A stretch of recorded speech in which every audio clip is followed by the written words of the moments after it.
नमस्कार शेतकरी बांधवांनो, स्वागत आहे तुमचं कृषीवन यूट्यूब चॅनलमध्ये.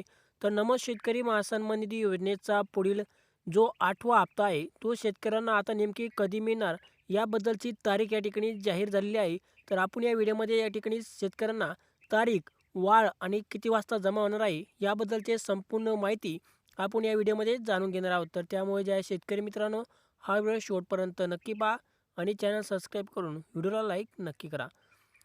राज्यातील शेतकरी बांधव सध्या एकाच महत्त्वाच्या आर्थिक मदतीकडे डोळे लावून बसलेले आहेत. शेतीचा वाढता खर्च आणि खत बियाण्याच्या किमती, मजुरी, कर्जाचा भार या सगळ्यामध्ये शेतकरी महासन्मान निधी योजनेचाही शेतकऱ्यांसाठी मोठा आधार ठरली आहे. आतापर्यंत 7 हप्ते शेतकऱ्यांना मिळालेले आहेत आणि पी एम किसान योजनेचा 21वा हप्तासुद्धा शेतकऱ्यांना जमा झालेला आहे. आणि आता डिसेंबर महिना संपत आलेला आहे, तरीही शेतकरी महासन्मान निधी योजनेचा हप्ता जमा झालेला नाही.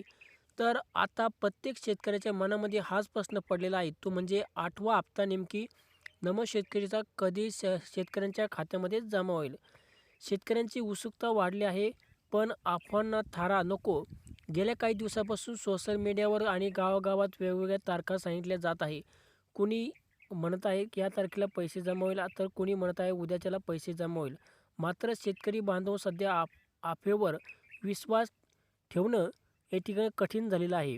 तर शेतकरी मित्रांनो, जे आता राज्यामध्ये शेतकरी महासन्मान निधी योजनेचा जो हप्ता आहे, शेतकऱ्यांना पुरवणी मागणी या ठिकाणी सादर करण्याचे काम सध्या चालू आहे. सध्या जे आहे हिवाळी अधिवेशन सुरू आहे आणि हे हिवाळी अधिवेशन 8 डिसेंबर ते 19 डिसेंबर दरम्यान या ठिकाणी चालणार आहे. तर या शेतकरी योजनेसाठी आवश्यक निधी पुरवणी मागणी विधानसभेमध्ये मांडली जाते. तर राज्यपालाची मंजुरी या ठिकाणी पुरवणी मागण्यास मंजुरी दिली जाते आणि त्यानंतर शासनाने हा या ठिकाणी निर्गमित करण्यात येतो. आणि त्यानंतर जे आहे शेतकऱ्यांना जे आहे शेतकरी योजनेचे पैसे हे जमा होतात. तर अजून जे आहे शेतकऱ्यांना ह्या शेतकरी योजनेचे पैसे जे आहे, हे पैसे शेतकऱ्यांना जे आहे 20 डिसेंबरच्या नंतर, म्हणजे 20 डिसेंबर नंतर हे शेतकऱ्यांच्या खात्यामध्ये शेतकरी योजनेचे पैसे हे जमा होण्यास सुरुवात होईल.